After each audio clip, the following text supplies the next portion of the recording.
Surat Al-Mulk. Nah, surat Al-Mulk ini memiliki keistimewaan.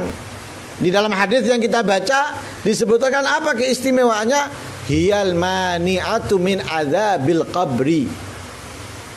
Dapat menghalangi, mencegah orang yang membacanya daripada azab kubur. Dia orang yang membaca surat Tabarak. Surat Tabarak ini menjadi tameng, menjadi benteng, menjadi penghalang dia daripada siksa kubur. Tapi bukan hanya itu, dalam riwayat yang lain disebutkan. Disebutkan di situ, diriwayatkan oleh Imam Ibnu Hibban wal Hakim dari hadisnya Abi Hurairah. Man qara'a minal Qur'an suratun salasuna ayah. Ada di dalam Al-Qur'an surat yang jumlah ayatnya 30. Ada di dalam ayat Al-Qur'an yang jumlah ayatnya itu 30 dari satu surat. Yang mana syafaat li rajulin hatta ghufira lahu. Surat yang berjumlah 30 ayat dari Al-Qur'an ini akan menjadi penolong. Bagi siapa? Bagi seseorang yang membacanya, sehingga ia mendapatkan ampunan dari Allah, atau sehingga ia diampuni oleh Allah Subhanahu wa taala. Lah dijelaskan di situ surat apa yang jumlah ayatnya itu 30 dari Al-Qur'an, yaitu Tabarakalladzi biyadihil mulk.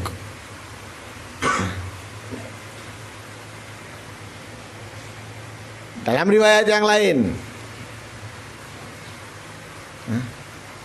disebutkan akhrajan Nasa'i min hadits Ibnu Mas'ud.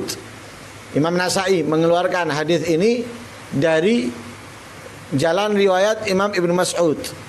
Man qara'a alladzi tabarakalladzi biyadihil mulku kulla lailatin mana'ahu Allah biha min azabil qabr. Barang siapa yang membaca alladzi tabaraka atau tabarakalladzi biyadihil mulku kulla lailatin, setiap malam. Di barang siapa yang membaca surat Tabarak setiap malam, mana Allah menjaganya, Allah menghalanginya, biha, karena surat Tabarak. Dari apa dihalangi dia, dicegah oleh Allah? Karena surat Tabarak azabul qabr, dari azab kubur, dari siksa kubur. Makanya Nabi SAW itu menganjurkan kita untuk selalu membaca surat Tabarak ini setiap hari. Setiap hari. Sehingga Al-Habib Muhammad bin Abdullah Al-Haddar, mertua dari Al-Habib Umar bin Muhammad bin Salim bin Hafid, juga mertua dari Al-Habib Zain bin Ibrahim bin Sumit, beliau berkata, man lam yagra' Tabarak fahuwa junun.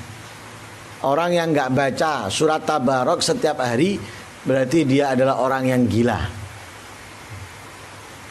Kenapa dikatakan gila? Ya enggak waras. Ini bisa menghalangi dia, mencegah dia daripada azab kubur, siksa kubur, kok dia enggak mau meninggalkan. Berarti orang gila.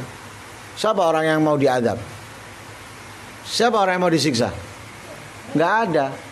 Lah ada yang bisa menghalangi siksaan, ada yang bisa menghindarkan dari siksaan, tapi dia nggak ambil, dia nggak pakai. Ibarat orang di medan perang ada tameng tapi dia nggak mau bawa. Dikatakan orang waras apa orang sempurna ini? Perang nggak bawa apa-apa, padahal dia punya tameng supaya menghalangi dia dari senjata, tapi nggak dibawa. Lalu gendeng berarti. Sama dengan orang yang bisa terhindar daripada azab kubur, terhalangi dari siksa kubur, tapi dia nggak melakukannya. Lah apa? Surat Tabarak pendek, hanya 30 ayat. Hanya 30 ayat. Surat Tabarak.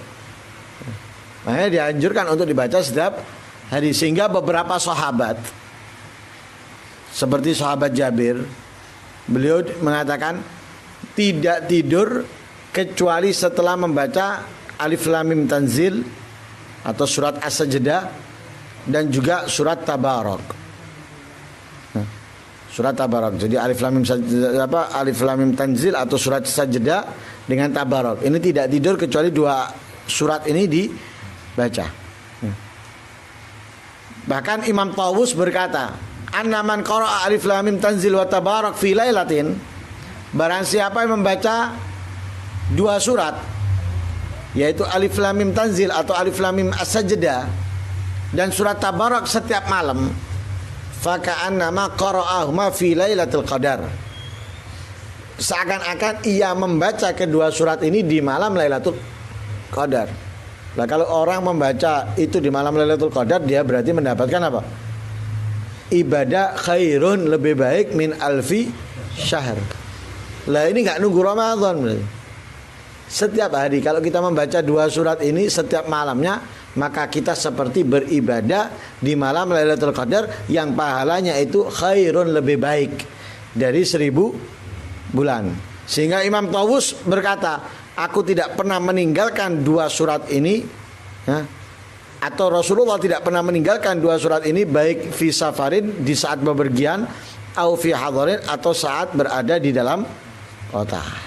Nah, karena itu jangan tinggalkan. Jadi Al-Quran secara keseluruhan memiliki keistimewaan yang tidak bisa kita nilai dengan apapun, tidak bisa kita gantikan dengan apapun. Karena itu pegangi selalu Al-Quran, dan surat-surat tertentu memiliki keistimewaan yang tidak ada pada surat-surat yang lain. Sebagaimana zikir, wirid, masing-masing memiliki keistimewaan yang tidak sama. Karena itu mudah-mudahan Al-Quran menjadi imam kita, Al-Quran menjadi panutan kita, Al-Quran menjadi penuntun kita untuk mendapatkan hidayah, petunjuk dari Allah Subhanahu wa taala, sehingga menyelamatkan kita, keluarga kita, tetangga kita, teman kita, saudara kita, dan umat Islam yang lainnya dari fitnah-fitnah yang menjauhkan mereka dari ridhanya Allah, dari cintanya Allah. Dan mudah-mudahan Allah Subhanahu wa taala menaungi umat Islam dengan barakah Al-Quran, dan mudah-mudahan kita mendapatkan nur cahaya Al-Quran yang bisa menyelamatkan kita semua dari fitnah akhir zaman. Amin Allahumma amin. Wa sallallahu alaihi wasallam Muhammadin nabiyil ummi wa alihi wasallam walhamdulillahi rabbil alamin.